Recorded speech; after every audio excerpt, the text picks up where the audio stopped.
All right, a new study out of Melbourne has found just 3 hours of aerobic exercise a week can preserve our brain's cognition as we age. Researchers are now urging doctors to prescribe brain health and exercise in the same way that they prescribe medication. For more, we're joined by brain researcher Dr. Helena Popovic live on the Gold Coast.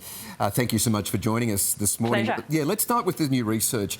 What happens to our brain when we exercise, and what are the benefits? Are they immediate? Yes, the benefits are immediate.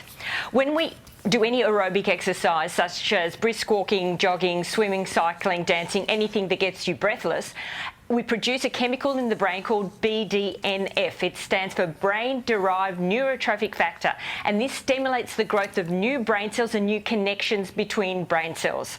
And if you're about to do something mentally taxing, like sit for an exam or IKEA furniture assembly, if you move for 20 minutes beforehand, you will improve your performance. If you want long-term benefits like reducing your risk of dementia, improving recovery after stroke, we need to do 25 minutes of aerobics a day, 3 hours a week, so you could do 3 one-hour sessions. And this will actually reduce brain shrinkage and keep us sharp as we age. And equally important is we need to do strength training. Strong muscles equate to a strong mind because of the communication between our muscles and our brain. Next time you go to the doctor, physiotherapist, personal trainer, test your grip strength, because the stronger your grip, the better you perform in tests of memory, vocabulary, processing speed. Now, does that mean we all have to go pumping weights at the gym? If you enjoy it, it's a great option. If not, you can do it at home. If you could stand up, I'd get you to raise your hands and do squats or do push-ups to demonstrate to people.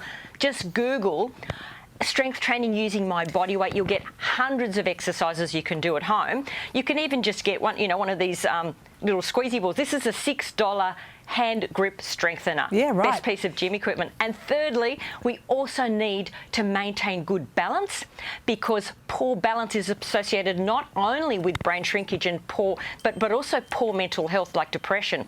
So practice standing on one leg without using anything for each leg, 30 seconds, especially with your eyes closed. Balance is an important one. I read that thing years ago. If you can just each day try and balance as you put your socks on, if you're putting socks on, stockings or whatever, if you can try and do that for as long as you can. I do it while I'm brushing my teeth. Do you? Like just on one and then the other. Yeah, exactly. While you're doing other things. At the supermarket, waiting in the queue. Dad and I used to do it. People used to think we were nuts. I'd explain what we were doing, and then the whole queue would be standing on one leg. I love it when you break it down for us and you say, okay, do this amount of time on this. So how much strength training, how much cardio should people expect to do that to get that brain benefit?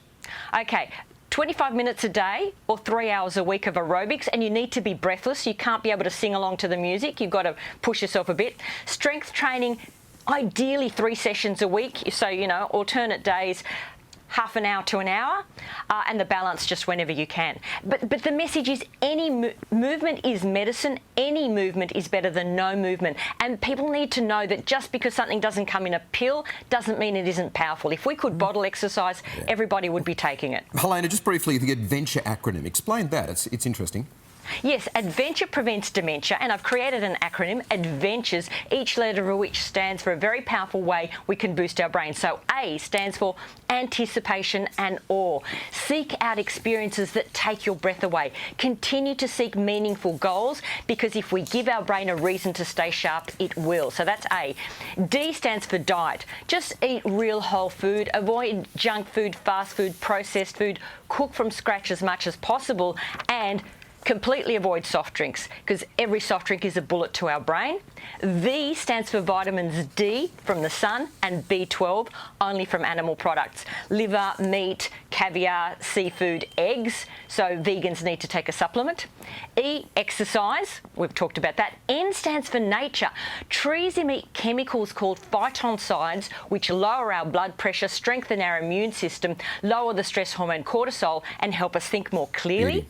Hey, Helena, we had that on the screen too. We had that on the screen. So we had a good read through of it all as well, and we'll put that on our social. There it is again. We'll put that on our socials. I know people want to have a good look at all this as well. It's really important. Please. And look, I've got it all in my latest book, Can Adventure Prevent Dementia? It is the definitive guide to optimal brain health. Thank you, Helena. Thank you. Pleasure.